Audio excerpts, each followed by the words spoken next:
everybody, it is Mage Captain Gilshanks, and welcome back to Let's Play Final Fantasy X, the No Sphere Grid Run. In the last part, we got here to Besaid Village. And in this part, we're gonna go in the hut now, because I'm sure we'll have more cutscenes and things like that to go through.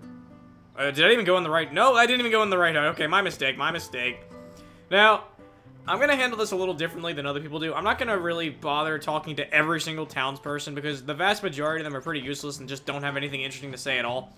I'm more concerned with plot relevance and things of that sort, and, you know, secret things to find, of course. But we are going to talk to Waka here, because this is pretty much what we need to do. Summoner before we eat, yeah? But I'm hungry now, Waka. I want some food, Waka. Here. I'm just gonna run right into you. There you go. You know what? Suck it, Waka. Suck it. You know what? Because I'm freaking hungry, asshole.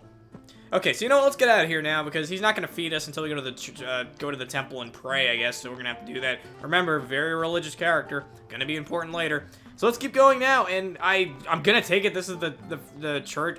Well, not really a church, I guess, but this is the temple, I guess. So we're gonna keep going in here, and let's see what we got inside. Now, the song that's actually playing once you enter this building is called the Hymn of the Faith. And that song is actually going to have some pretty, is actually going to be pretty significant. So, as you can see, they throw a lot of little things at you pretty early on, just, you know, just to show you how significant it's actually going to be. So, having taken care of that, we are now in our first place of worship here. And, of course, they've got to give us a cutscene, but they won't even just let us walk around and then trigger a cutscene. It was then, standing in that place. And Titus has to go through another one of his internal monologues here.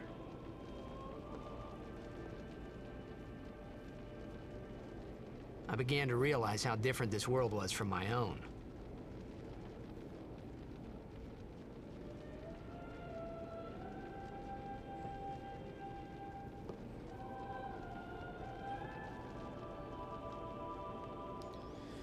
Oh, wow. Okay, so,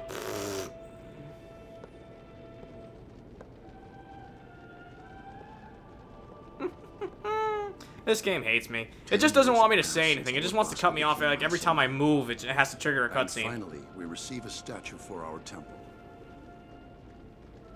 Oh, what's a high Oh, dude, no! Stop asking questions like that. You know people give you weird looks every time you say that. Oh, my God. You're gonna use that excuse again now? Give me a break, Titus. Again?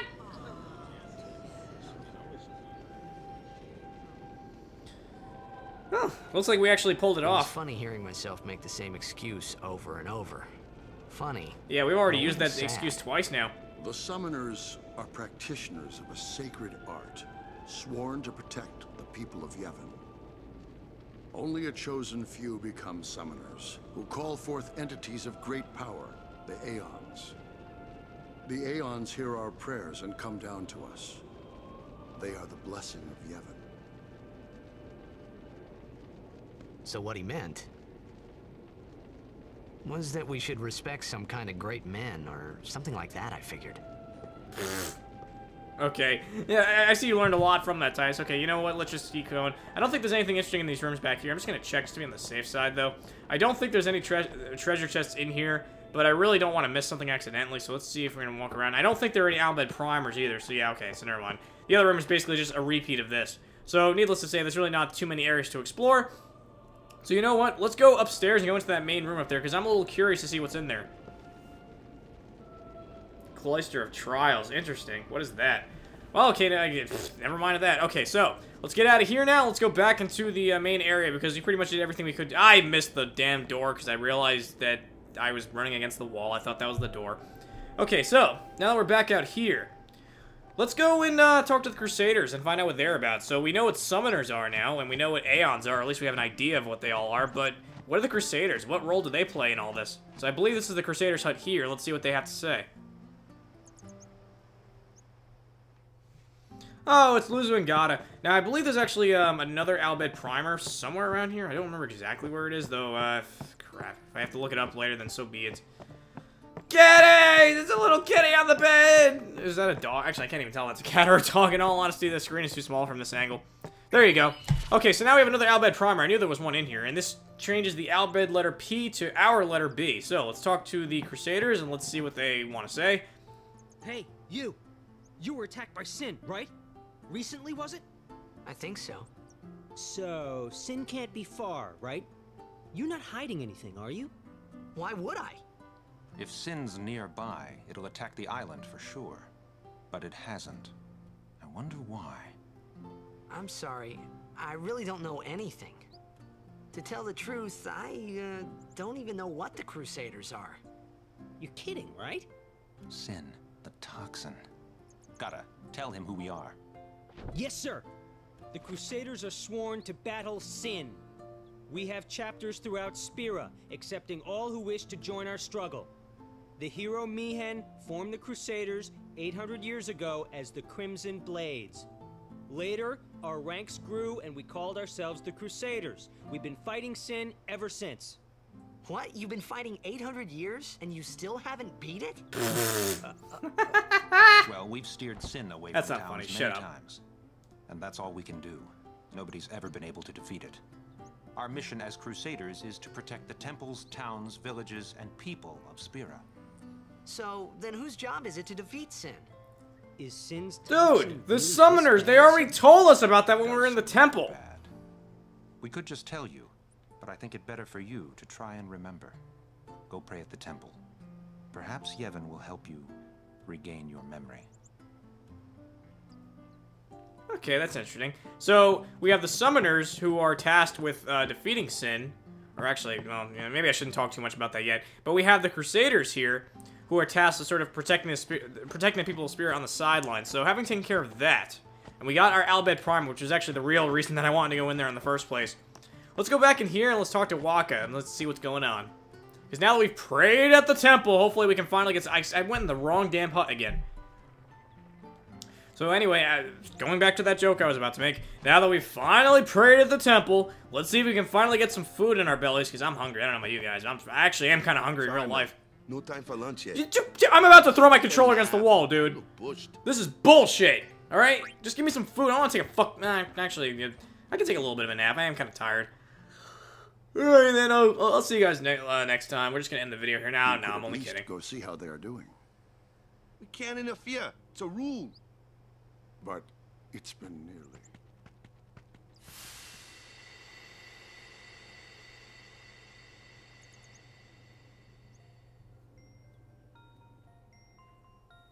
But it's been nearly. It's been nearly a day already.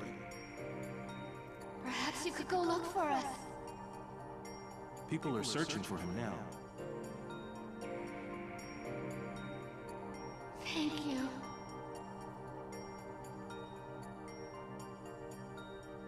Who cares whether he comes back or not? But he might die. Fine, let him. Do you hate him so? But if he dies, you'll never be able to tell him how much you hate him. Wow. I guess Titus must have really had a thing against Jex back in the day. I wonder what kind of a history the two of them have. Jex suddenly disappeared, and if you think about it, now Titus disappeared too, because he's not back in Xanarkand anymore. He was teleported into the future. But enough of that crap, because we have work to do. We have to go find Waka. We will get that food in our stomachs, damn it. We will friggin' do it. So let's keep going forward now, because knowing Waka, that religious guy that he is, he probably went back into the temple, so let's see where he is now. See, I like the way they sort of explain little tidbits of Titus's past through those flashbacks. I'm not going to say it's the most creative way to do it, but I always kind of like that, pretty much, even in literature, when you, explain things through flashbacks. Although in Naruto, they do it a little bit too much. I mean, hell, friggin' like 3/4 of the story in Naruto is told through flashbacks. It's absolutely ridiculous. Well, apprentice summoner. Apprentice really. summoner? Huh. There's a room in there called the Cloister of Trials. Beyond is where the apprentice summoner prays. If the prayer is heard, the apprentice becomes a fully fledged summoner. Remember? So someone is in there somewhere and they haven't come back out. Right, I got it. A day's already gone by. Is it particularly dangerous in there? Sometimes, yes. Actually, it just has a bunch of Monsters tedious going in puzzles, hell. in all honesty. It's really not dangerous. There There's actually aren't any already monsters guardians or in anything in there. Besides, it's forbidden. Hey, but what if something happens? What if the summoner dies? The precepts must be obeyed. Like I care. Alright, cool. We are already being sacrilegious. Excellent. We're being exposed to a new culture, and we're already sort of stomping all over it. Okay, good. Maybe. This And wasn't welcome such a good to idea after probably all. the most, I would say, I used to think this is the most annoying part of the game, but, you know, since practicing it recently for this Let's Play, I've realized this is actually not that bad. There's only, we're gonna have to do this a couple times. Now, this is sort of like where Final Fantasy meets Zelda, so to speak, because we're actually having to do a little bit of puzzle solving here. Welcome to the first Cloister of Trials. Now, every time we go to another major city where there's a temple, we will have to complete a task and go through another Cloister of Trials, and much like the dungeons in a Zelda game, they're gonna get increasingly difficult as you go on, although, to be fair, the Cloister of Trials are never anywhere nearly as difficult as, like, Zelda dungeons, or at least some of the later ones. I mean, it can be kind of a pain in the ass, but it's really not in the same league. It's just kind of annoying because sometimes you really just don't know. Like, I have the orb in my hand, which they're gonna call a sphere, but it's just basically a glowing orb, and sometimes you just don't know where the hell to put the damn thing, and that's usually the hardest part about this. So as you can see, we have an empty slot here for a sphere, but of course by looking at this, we're actually activating this glyph here. So right now they're basically explaining the different types of spheres. Every temple is going to have a type of glyph sphere, which can be taken and put into the slots. Usually it'll open doors, or it'll make another symbol on the wall appear that you have to touch, or it'll just do random different things. There are different spheres based on wherever you are, so in this case they'll be Besaid spheres, and they'll have different purposes as well. And finally there are destruction spheres. Destruction spheres are actually not necessary to find, but by using destruction spheres and putting them in the right spot, it usually causes the wall to blow up. And in doing so, you sort of get a really nice treasure for actually, you know, for going through the trouble of actually doing that optional part of the Cloister. We are most definitely going to be doing all of the destruction spheres. We're going to be going after all of them, and we're going to be getting the treasure in each one, because by collecting all of the treasures from the destruction spheres in each Cloister of Trials, we're going to get something very, very rewarding. So remember that sphere is in there for later. In the meantime, we're going to come down here right now. We have an empty slot there, and we have another corridor here and some things lighting up on the wall, which is all fine and good, so nice. Let's see if we can touch this and see if it actually does anything.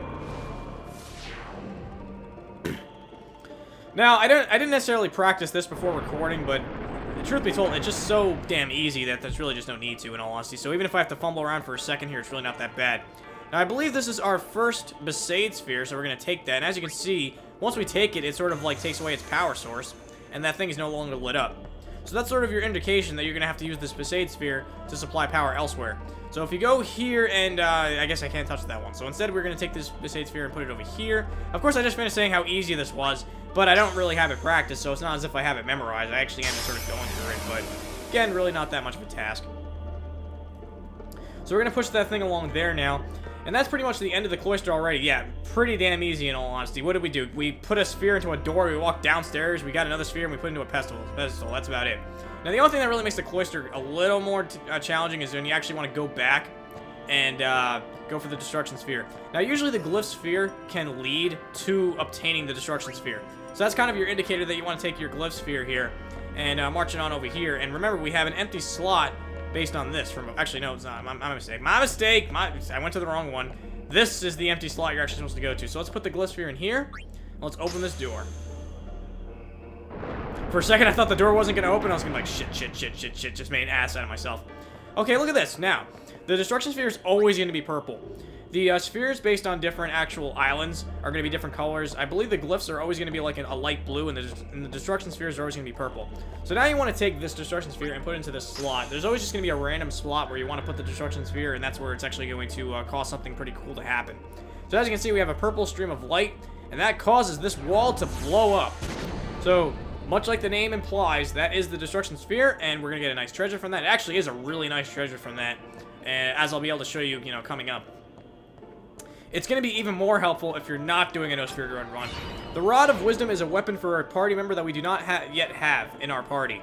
But, nevertheless, it is a great item to have, and if you're doing a regular run of this game, not a no-sphere grid run, it's a fantastic item to have. Unfortunately for us, although it is useful early on, it's not going to be that useful, throughout a larger portion of the game. So now we're pretty much done with this Cloister, we're just going to push the pedestal into here, and that should be about it. So, that is our first Cloister of Trials done, and of course we're rewarded for our efforts with another cutscene. Hey, it's okay.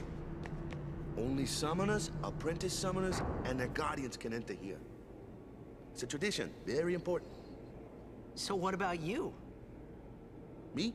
I'm a guardian. A guardian? It's like, yeah, and I'm a guardian. What of it? Come at me, bro. Whoa! Ah!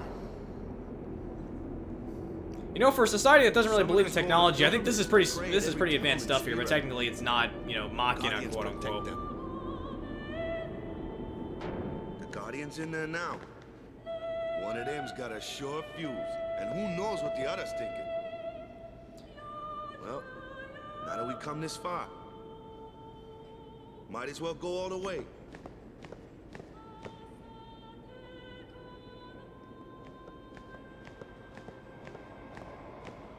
Okay, so we have like this pretty nice little homey area down here. And welcome to the inner sanctum, so to speak. And now we're being introduced to some more party members, which I should probably just shut up and let the cutscene play out, but whatever. I think I'm going to be including a skip cutscene feature in these videos anyway, so it's all fine and good. Who's that guy over there? That guy's a little creepy, I gotta say. Is the summoner all right? Who are you?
I've done it.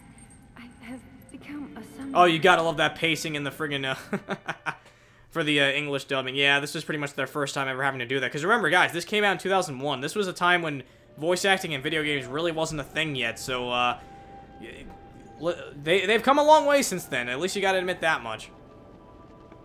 Man, was I surprised. And here I was thinking summoners were all old geezers.